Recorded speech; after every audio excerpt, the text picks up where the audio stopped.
नमस्कार, शिवव्रत Singh children academy से मैं ज्योति त्रिपाठी आप सभी का हिंदी की इस ऑनलाइन कक्षा में एक बार पुनः स्वागत करती हूँ।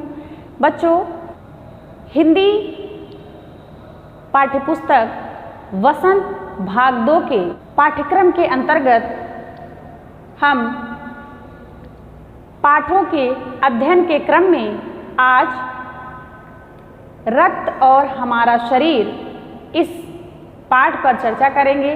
प्रस्तुत पाठ के लेखक डॉक्टर यतीश अग्रवाल जी हैं। तो पाठ पर चर्चा करने से पूर्व हम लेखक के बारे में संक्षिप्त रूप से सर्वप्रथम जानकारी प्राप्त करेंगे।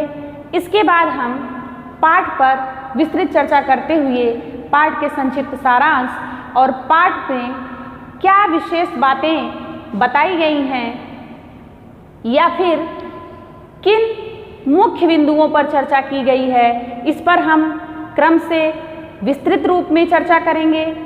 तो आइए पठन पाठन के इस क्रम में डॉक्टर यतीश अग्रवाल जी के संक्षिप्त परिचय से हम पाठ की शुरुआत करते हैं। जन्म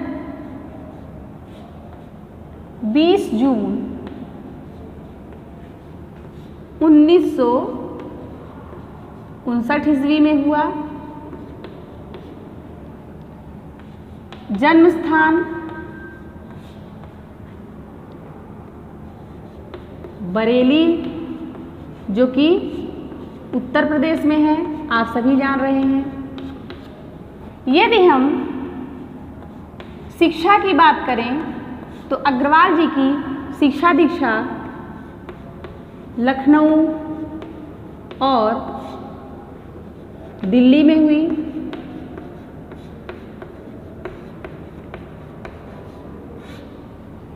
इनकी शिक्षा दीक्षा लखनऊ और दिल्ली में हुई। अग्रवाल जी के लेख सन 1980 से देश के प्रमुख राष्ट्रीय हिंदी अंग्रेजी दैनिकों एवं पत्र पत्रिकाओं में प्रकाशित हो रहे हैं। बच्चों, किशोरों और नवसाक्षरों के लिए भी इन्होंने प्रचुर रूप से लिखा। अग्रवाल जी रेडियो टेलीविज़न के लिए भी सीरियलों का अभिकल्पन और लेखन कार्य किए।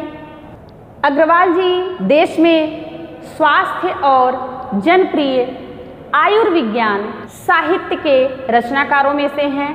तो यह तो संक्षिप्त जानकारी अग्रवाल जी के बारे में रही कि अग्रवाल जी का जन्म सन 20 जून 1959 ईस्वी में हुआ। जन्म स्थान बरेली उत्तर प्रदेश और इनकी शिक्षा दीक्षा लखनऊ और दिल्ली में हुई।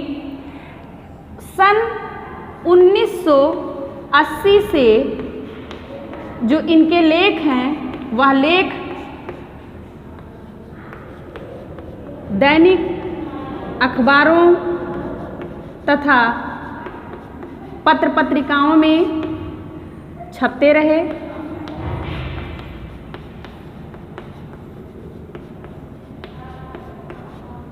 और आज भी दैनिक अखबार और पत्र पत्रिकाओं में इनके लेख छपते हैं डॉक्टर यतीश अग्रवाल जी के। डॉक्टर यतीश अग्रवाल जी ने नवयुवकों,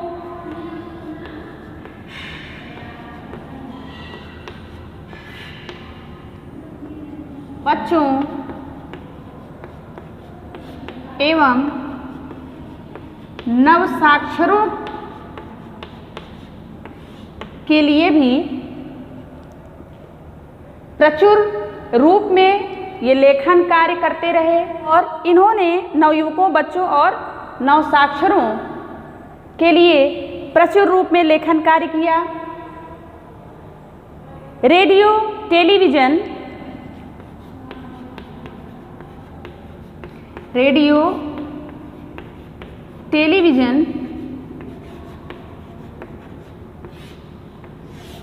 के लिए सीरियल की अभिकल्पना और पटकथा लेखन का भी कार्य किया। और मैंने यह भी आपसे बताया कि अग्रवाल जी देश में स्वास्थ्य, जनप्रिय आयुर्विज्ञान साहित्य के रचनाकारों में से हैं। तो यह तो इनका संक्षिप्त परिचय रहा। आइए अब हम पाठ के बारे में जानते हैं कि जो प्रस्तुत पाठ रक्त और हमारा शरीर, यह हमारे पाठ्यक्रम में है।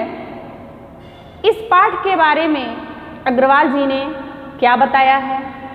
पाठ के बारे में अग्रवाल जी ने रक्त की भूमिका को हमें समझाने का प्रयास किया है। रक्त क्या है, रक्त की कमी से कौन से रोग होते हैं, रक्त शरीर के लिए कितना आवश्यक है और उन रोगों से बचने के लिए हमें प्रचुर मात्रा में क्या सेवन करना चाहिए तथा रक्तदान से होने वाले लाभ के से भी अवगत होंगे।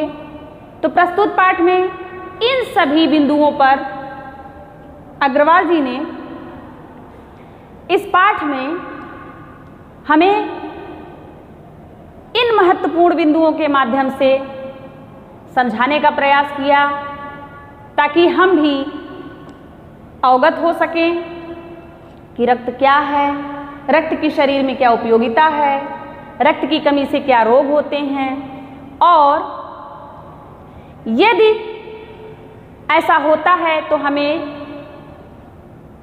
किस प्रकार के भोजन का सेवन करना चाहिए, अर्थात अपने आहार में कैसा भोजन लेना है। इन सभी के बारे में हम पूरी तरह से इस पाठ में जानेंगे, पढ़ेंगे और समझने का प्रयास करेंगे। हम पाठ को समझने का प्रयास करेंगे कि पाठ में किन किन बिंदुओं पर चर्चा की गई है। तो आइए शुरुआत करते हैं। दिव्या अनिल की छोटी बहन है जिसे काफ़ी दिनों से थकान महसूस हो रही है और जिसके कारण वह कोई भी कार्य अपना सही ढंग से नहीं कर पा रही है। तो उसने अपने भाई अनिल से कहा कि मुझे इस प्रकार की समस्या है। तो अनिल ने कहा कि चलो हम तुम्हें डॉक्टर दीदी के यहाँ ले चलते हैं और वहाँ पर हम चेकअप कराते हैं कि देखते हैं ऐसी क्या समस्या है तुम्हें जो तुम्हें इतनी थकान महसूस हो रही है। जब अनिल दिव्या को लेकर अस्पताल जाता है तो वहाँ अस्पताल में परिचय की ही डॉक्टर, जिन्हें वह दीदी कहता है, उनसे भी मिलता है। डॉक्टर दीदी ने पूछा कि कहो अनिल, कैसे आना हुआ? अनिल ने बताया कि दीदी, मेरी बहन दिव्या यह काफ़ी थकान का अनुभव कर रही है और किसी भी काम में इसका मन भी नहीं लगता है, इसलिए मैं इसे अस्पताल में लेकर आया। डॉक्टर दीदी ने जांच के लिए दिव्या के शरीर से रक्त निकाला और फिर उसे चेक करने के लिए एक स्लाइड पर रखा। अब जब वह सूक्ष्मदर्शी से देखना शुरू करती है और अनिल को बुलाती है कि अनिल यहाँ आओ और ये देखो। अनिल जैसे ही देखता है कहता है, अरे, देखते ही उछल पड़ता है कि ये क्या, एक छोटी सी बूंद जो कि इतनी बड़ी दिख रही है और वो भी आकार कैसा, बालूशाही की तरह, और उसका जो दोनों भाग वह कैसा दिख रहा है, अवतल दिख रहा है। तो यहाँ दिव्या और अनिल जब डॉक्टर दीदी के पास गए, डॉक्टर दीदी ने चेकअप किया और उसके बाद बताया कि अनिल, ये देखो, ये रक्त है। और अनिल जब देखता है तो कैसा दिखता है, रक्त बालूशाही की तरह। कैसा आकार दिखता है, बालूशाही की तरह। और जो दोनों भाग दिख रहे होते हैं सूक्ष्मदर्शी से, वह कैसे दिख रहे होते हैं, अवतल, अर्थात दोनों तरफ से अवतल दिख रहा है। इसका कहने का मतलब यही है कि बीच में दबा हुआ भाग है। इस प्रकार से जब सूक्ष्मदर्शी से अनिल ने देखा तो उसके मन में जिज्ञासा पैदा हुई कि हम डॉक्टर दीदी से पूछें कि रक्त है क्या। इसके बाद अनिल ने पूछा कि दीदी आप हमें यह बताइए कि रक्त है क्या। फिर डॉक्टर दीदी ने बताया कि रक्त यह लाल द्रव के समान है। रक्त को डॉक्टर दीदी ने क्या बताया कि यह लाल द्रव के समान है। और फिर डॉक्टर दीदी ने बताया कि मोटे तौर पर इसके 2 भाग होते हैं। अब 2 भाग कौन कौन से? पहला भाग जो कि प्लाज्मा कहलाता है और दूसरा जिसे हम क्या कहते हैं? बिंबाणु। दूसरे भाग को हम क्या कहते हैं? बिंबाणु, जिसे हम प्लेटलेट कहते हैं। तो डॉक्टर दीदी ने बताया कि रक्त लाल द्रव के समान है। अगर मोटे तौर पर देखें तो इसके 2 भाग हैं, एक प्लाज्मा और दूसरा बिंबाणु। अब फिर अनिल के मन में यह जिज्ञासा हुई कि प्लाज्मा क्या है। यह तरल है और जो प्लेटलेट हैं ये छोटे छोटे कई तरह के कण होते हैं। छोटे छोटे कई प्रकार के कण, कुछ लाल, कुछ सफ़ेद और कई के तो रंग ही नहीं होते हैं। ऐसा डॉक्टर दीदी ने बताया। जब अनिल ने रक्त का आकार इस प्रकार से देखा सूक्ष्मदर्शी से, तो अनिल ने कहा कि रक्त की बूंद में इतने कण। तो डॉक्टर दीदी ने बताया कि रक्त की एक बूंद में लाखों कण होते हैं और 1 मिलीलीटर रक्त में कम से कम 40 से 55 लाख कण होते हैं। फिर डॉक्टर दीदी ने बताया कि यही जो कण हैं, इन्हीं कणों के कारण रक्त का रंग लाल होता है, अर्थात रक्त के लाल होने के उत्तरदायी यही कण हैं। फिर अनिल ने पूछा कि इनका काम क्या है। तो डॉक्टर दीदी ने बताया कि ये ऑक्सीजन पहुंचाने का काम करते हैं। सांस लेते हैं तो हमें ऑक्सीजन की आवश्यकता होती है और ये ऑक्सीजन पहुंचाने का काम करते हैं। डॉक्टर दीदी ने यह भी बताया कि यह जो कण हैं, इन कणों का जो जीवन काल होता है वह 4 माह तक होता है, अर्थात 4 माह के बाद फिर यह नष्ट होने लगते हैं।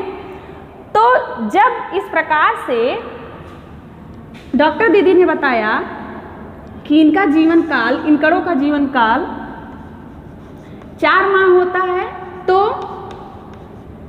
अनिल ने पूछा कि यदि 4 माह इनका जीवन काल होता है और ये नष्ट हो जाते हैं, तो फिर ऐसे ऐसे सभी नष्ट हो जाते होंगे। उसके लिए डॉक्टर दीदी ने बताया कि ये एक एक करके नष्ट होते हैं और हमेशा जो नए कण हैं वो बनते रहते हैं और जो नष्ट हुए कण होते हैं ये नए कण उनकी जगह ले लेते हैं। इसके बाद फिर डॉक्टर दीदी ने बताया कि हड्डियों के बीच का भाग होता है, भाग के जो कारखाने होते हैं उसे हम क्या कहते हैं? मज्जा कहते हैं। हड्डियों के बीच के भाग को हम मज्जा कहते हैं और इसी जगह पर क्या होता है?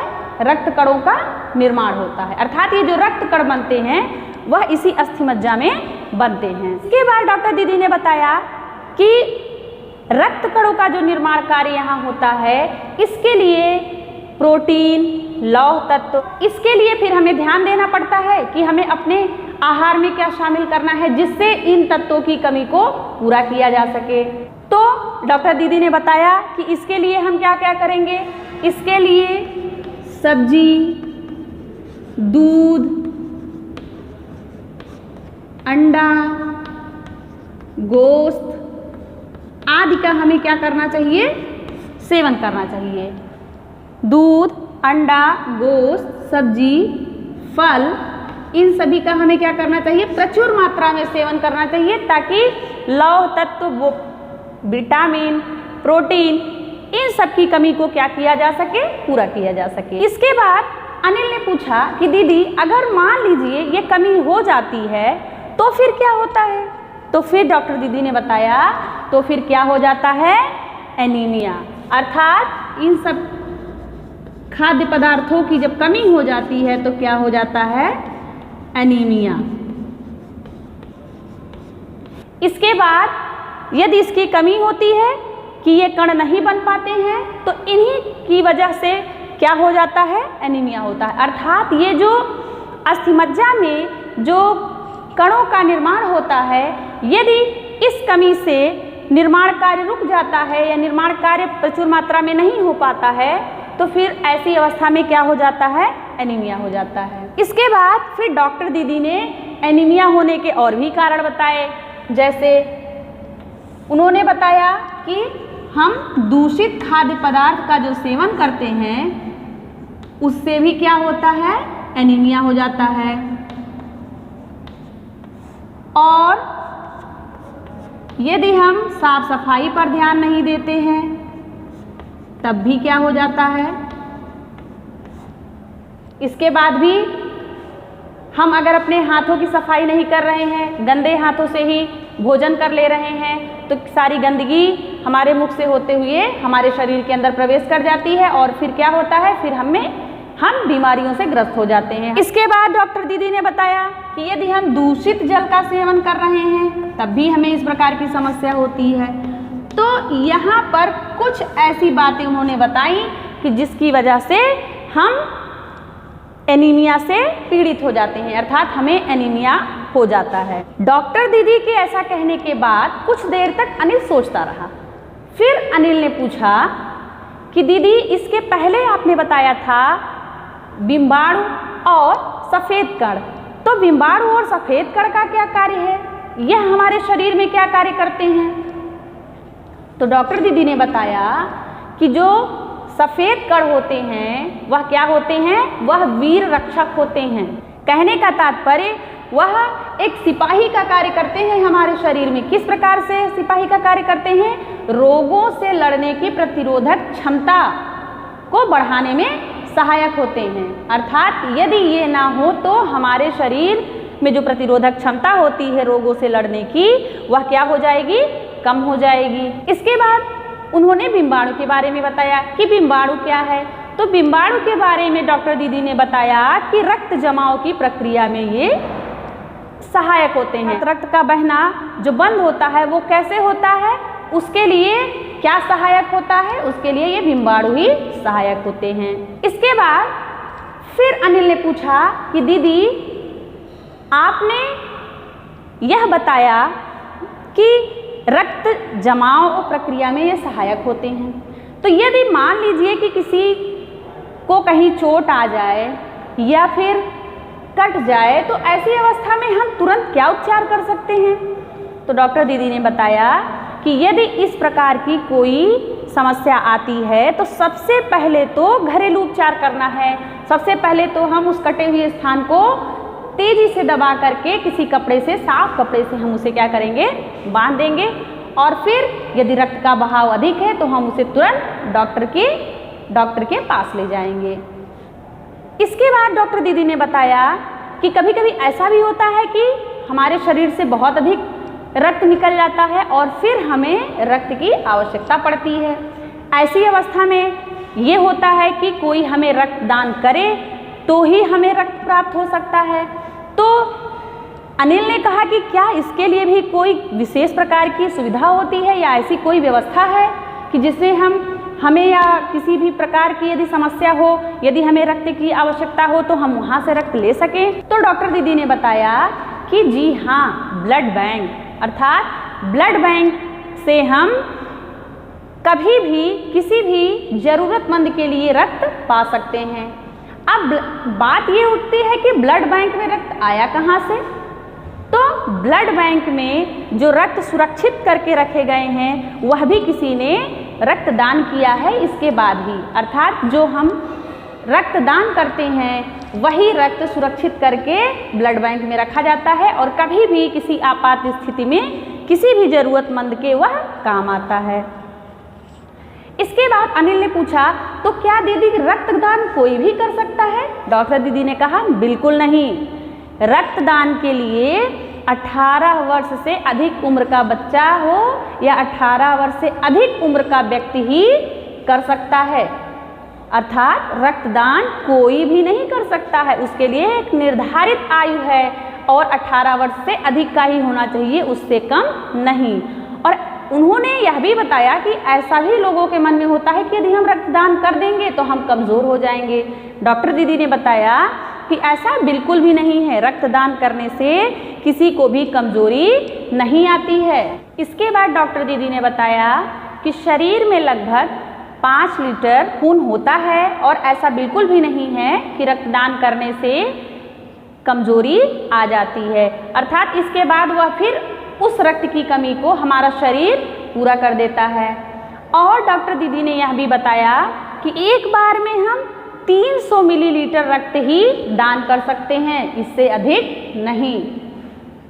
तो इस प्रकार से डॉक्टर दीदी ने रक्त के बारे में अनिल को पूरी जानकारी दी कि रक्त क्या है, रक्त हमारे शरीर के लिए क्यों आवश्यक है, रक्त की कमी से कौन सा रोग हो जाता है, और यदि रक्त की कमी हमारे शरीर में है तो उसके लिए हमें अपने आहार में क्या शामिल करना चाहिए, हम कैसे खाद्य पदार्थों का सेवन करें जिससे इस कमी को पूरा किया जा सके।